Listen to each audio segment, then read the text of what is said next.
When you're building a house and you want it to be a strong house, you'll always start by building a strong foundation. Now, your body is no different. Your body is a structure. And if you want it to be a strong structure for running, you really have to focus on the foundations first, which are your feet. Runners often ignore their foot health and instead they opt to buy a new, fancier, pricier, more technologically advanced shoe.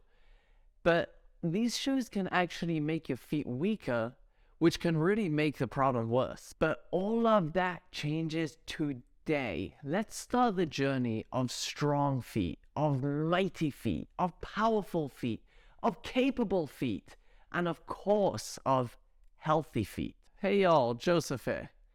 I heard a rumor that runners are complaining too much about pain in their feet. But I've also heard this rumor that runners aren't learning about their feet so they can understand how to strengthen them and teach them how to work properly. That's why I started this foot series to help you change that. Come and join me on this journey. Runners should understand their feet, and runners should focus more on the feet. It's the only part of the body that's connected to the ground when you're running. I mean, you hope.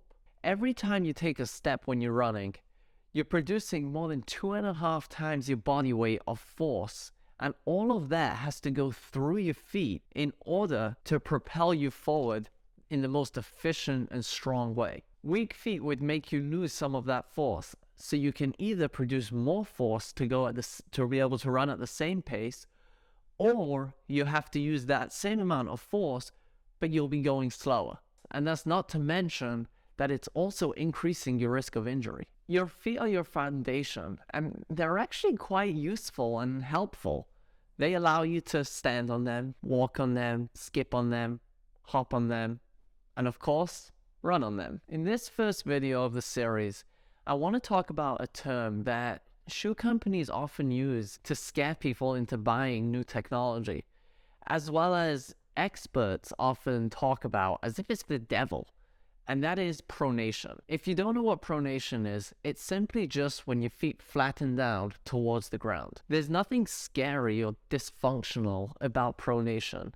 There's nothing bad with pronation. Every healthy foot should pronate. There may, and I repeat, there may be an issue with some people overpronating or underpronating, but realistically, that's not as common as you think. On the other hand, we have supination, and that's when you have a high arch. Very often, these terms are used to describe a single position that people usually test in standing. However, your feet should be able to both supinate and pronate, and your feet should also be able to supinate and pronate depending on the position of the foot and ankle. You want to see how your foot moves between pronation and supination?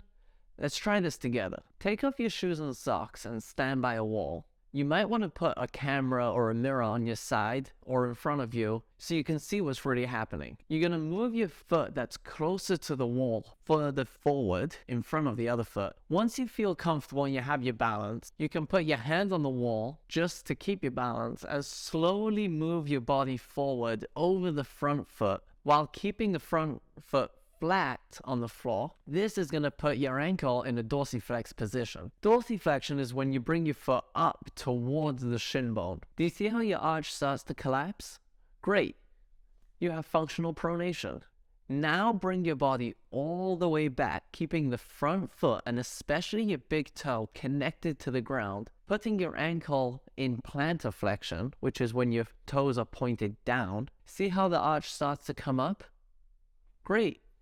You have normal feet. If this didn't happen to you, there might be something that you need to work on, but I can cover some of the possible reasons in a separate video. Why do we need that, and how does it help us run? When your foot is in a more pronated position, your muscles and joints are in a more relaxed and mobile position, so we can mold to any shape really, allowing it to conform to whatever surface it's landing on. This creates a large and stable support for you to stand on. Being that it's softer, it also is able to absorb the forces a little better. Imagine the difference between a ball and a rock landing on the floor.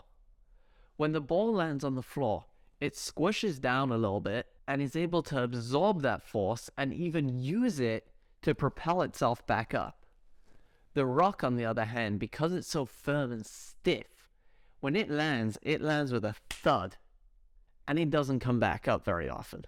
Because the rock doesn't absorb the forces as well, it has a greater chance of it cracking from the force. The good news is that this is the position that the foot goes into during the first part of your foot strike, just when your foot is making contact with the ground and your body is starting to go over your foot, and that's just like the position or the movement that I showed you before. This gives you a relaxed surface that can mold to the shape of the ground and absorb all the forces as you're contacting the ground. But the downside of all of this soft pronation thing is that it's not a very stiff surface that's good for putting a lot of force through to push you forward. But that's where supination comes in. A supinated foot is a stiff foot. The position your foot goes into during supination is a firm, stiff arch shape. And this is a great position for you to use when you're putting a lot of force through your foot. And you use this to your advantage every single step that you take. As your body continues to travel over the foot that's on the floor, your foot is getting ready to push off, and it starts to go into a more plantar flex position, putting your foot into a more supinated position. This gives you a strong, stiff surface that you can power through to your next step. Now, this happens every step that you take, whether you're walking, skipping, hopping, jumping, or running.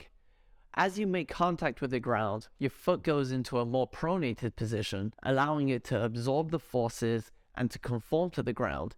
And then as you're getting ready to push off, it goes into a more supinated position, creating the stiff surface, which is going to help you propel forward. It's actually really interesting to watch high-level runners like Eliud Kipchoge and Joshua Cheptegei.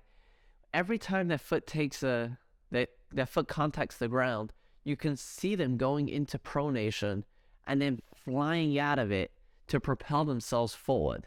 Allow your feet to move through both pronation and supination, and you can practice it with simple exercises like just arch raises.